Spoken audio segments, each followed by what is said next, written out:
अस्सलामुअलैकुम वरहमतुल्लाह। My dear listener, इस्लामी तारीख के औराक जब हम पलटते हैं तो हमें ऐसे किरदार मिलते हैं जिन्होंने दुनिया का जोग्राफिया बदल कर रख दिया। कोई उन्हें जुल्म सितम की अलामत कहता है तो कोई उन्हें इस्लाम की तलवार। लेकिन एक बात तय है कि तारीख उनके जिक्र के बगैर अधूरी है। वो शख्स जिसने घोड़े की पीठ पर बैठकर आधी दुनिया फतह कर ली, जित के नाम से दिल्ली से लेकर मॉस्को और बगदाद से लेकर अनातोलिया तक के हुक्मरान कांपते थे। जी हाँ, मैं बात कर रहा हूं साहिबे कुरान अमीर तैमूर की।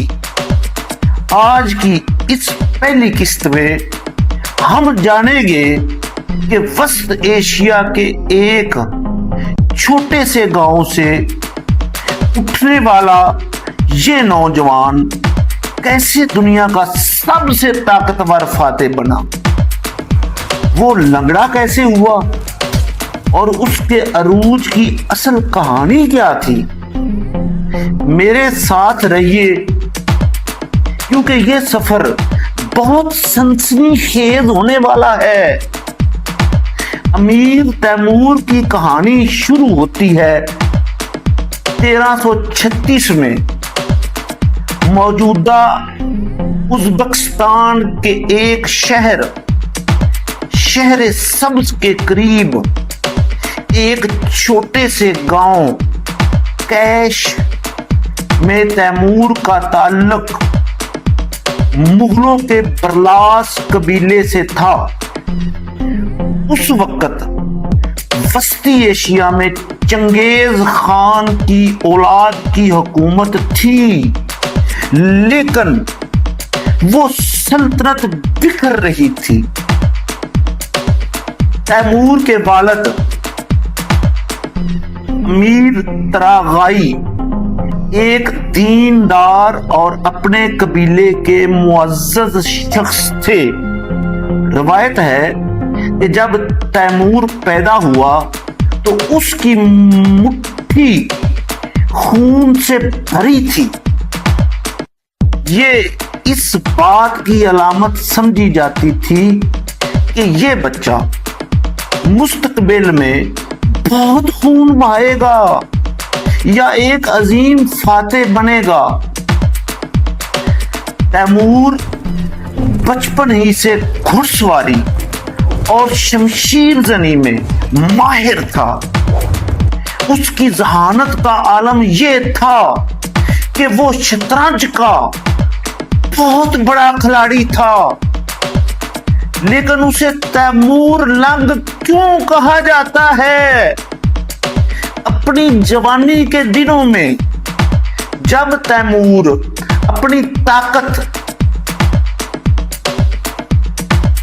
जमा कर रहा था, एक मार के या भेड़ों की हिफाजत के दौरान उसे दाएं हाथ और दाएं पांव में शदीद जख्म आए। उन जख्मों की वजह से वो जिंदगी भर के लिए लंगड़ा हो गया और इसीलिए तारीख में उसे तैमूर लंग के नाम से पुकारा गया। लेकिन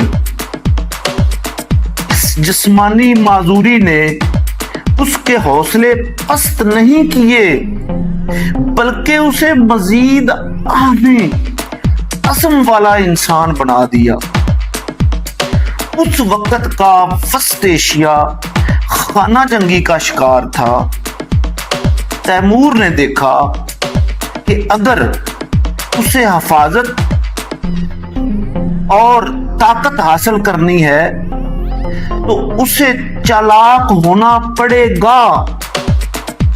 उसने पहले अमीर कज़गन की मुलाजमत इख्तियार की اور اپنی بہادری سے سب کو متاثر کیا۔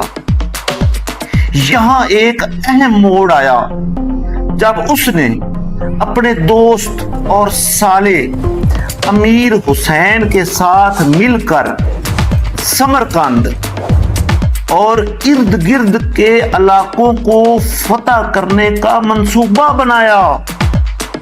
یہ وہ وقت تھا جب تیمور کی جنگی حکمت عملی، وار اسٹریٹجی نکھر کر سامنے آئی۔ وہ دشمن کو نفسیاتی طور پر شکست دینے کا ماہر تھا۔ بالآخر 1370 میں طویل جدوجہد کے بعد تیمور نے اپنے حریفوں کو شکست دی اور سمرقند کا تخت سنبھالا۔ اس نے اعلان کیا کہ وہ چنگیز خان کی سلطنت کو دوبارہ زندہ کرے گا۔ اس نے سمرقند کو اپنی سلطنت کا دارالحکومت بنایا اور اسے دنیا کا خوبصورت ترین شہر بنانے کا عزم کیا۔ یہ تو صرف آغاز تھا، ابھی تو اسے ایران، افغانستان، روس اور ہندوستان کی طرف قدم بڑھانے تھے۔ وہ ایک ایسا طوفان تھا جسے کوئی دیوار نہ روک سکی۔ دوستو، یہ تھی امیر تیمور کی زندگی اور اس کی شروعات۔